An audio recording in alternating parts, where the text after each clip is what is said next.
I was just wondering if I missed you talked about defining your lifestyle first. Is that I missed that that phrase. So you said define your lifestyle first and then kind of set Yeah. you expect to make or what your budget is and then okay. Yeah. So for example, for me, you know, having a child influences some part of the amount of money I need to make. I don't want to be working 5 days a week. I have a immune system issue, like chronic illness stuff. Can't do that anyway, even if I wanted to. So I have a different kind of lifestyle. I know that I can work, you know, about this X amount of hours per day, X amount of days per week.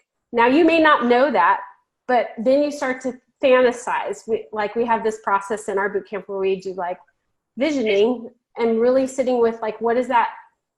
What would really feel good? What gives you energy when you think about it? Like, oh, I go in at 10 and I see a couple clients, then I have a lunch break, see a couple more clients and I'm done by 4. That feels awesome. And I think what's the hardest part about that visioning is setting aside all the judgment that comes with it. Like, how dare you only work till 4? How dare you start at 10? Why do you think you could do that? Some of that's cultural. Some of that is your own family of origin stuff. Some of it is just how we're raised. Grad school. I didn't go in it for the money. That whole like victim kind of mentality. Right. And so then also, who are you seeing, you know, or what kinds of clients are you working with? So like, as you envision that day and how much time you're spending at work and what you're doing in your life, and knowing, hey, if I want a bigger house or if I want to send my kid to school, those expenses all add up. You get a sense of what that life looks like and what kind of income you need to be making. So then from there, you tell your business what to do for you. Your business doesn't tell your life what to do. Your life dictates the business. It's not the other way around. So it's not like, hey, can I go to this event? Well, let me see what my business says. No, you're telling your business, you're putting it in its place. You're leading it from the beginning and saying like, I am going to tell you what you're going to do. It's a relationship. Think of it as— reminds me a lot of, you know, like Gary Keller and Jay Papasan wrote the book, The One Thing. And Wendy and Jay Papasan have this thing called the Kick-Ass Guide Couples Retreat. And it's a free PDF. You can just Google it and find it. One of the things that they have for this couples retreat is you go away for a couple days and kind of sketch out all these different things that you want for your life over like 5 years, 1 year, the next month. But one of the things that I think is really important that they do, and I know you do this, Kelly, is they recommend that the couple sketches out all their vacations for the year. So that's blocked out for the year, and you don't just get so busy you never take a vacation, but instead you say, okay, at Christmas, my family, usually my brother comes in from Oregon. There's lots of stuff that happens during that time. And so I take, 2 weeks off during that time. And so oftentimes my daughter, she has a 2-week spring break. I want to be able to go away and have fun over spring break. So we put that in the calendar. And I think it influences clinical outcomes. So imagine a client comes in, you've already prepared them.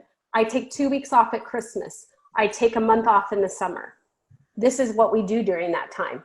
You've already set the tone. Instead of like, I didn't talk about it with my clients, and here comes Christmas, and you're like, oh gosh, they're not going to come back.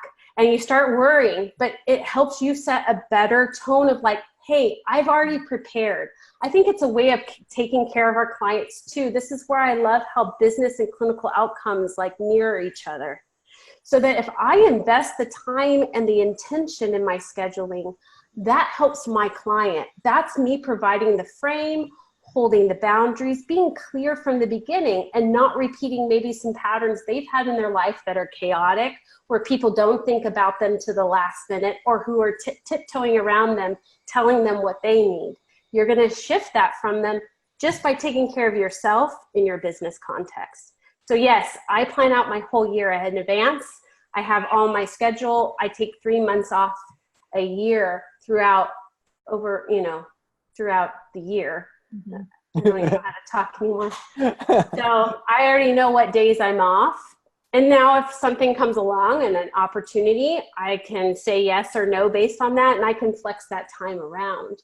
But I think it's clinical care too. And I think, at least for me, as I've shrunk my work week, it forces me to say, what's the very best use of my time today? Like if I say, like this morning, I worked out in the morning. Forever, I've struggled with working out, but I just started blocking it out over like the months, and it's like, that's the workout time.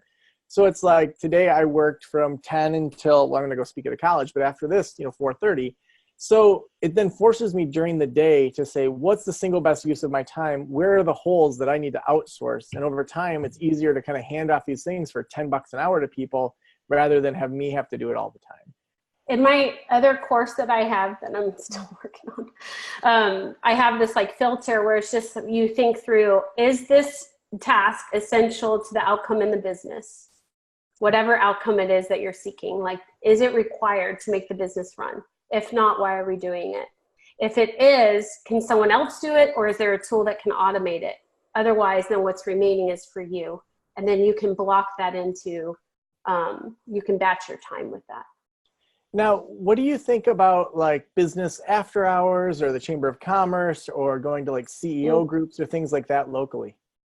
You have to test that. For example, in my area, chambers, there was one chamber that was known as a great one and the others were not.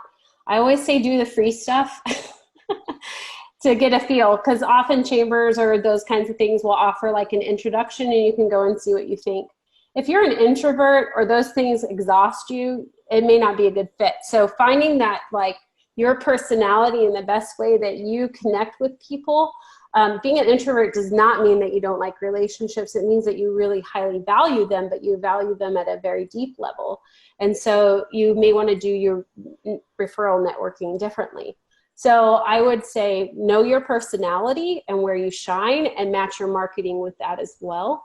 But sometimes they do really work for people. Like there are on occasion a BNI, for example, if you don't know what that is, where you pay, you come, and everyone refers to each other. I've seen a couple that are very focused on health and wellness, and they do not require you to share who was referred or anything like that, or speak about it. So they're a little bit more aware of the HIPAA and all of that. So I think it can work. Again, I don't like working in evenings. I don't like working at night. So if you want your schedule, like Joe is saying, work that schedule. You want your marketing to fit in that schedule too. You don't want to commit to something that's going to throw your lifestyle out of whack either.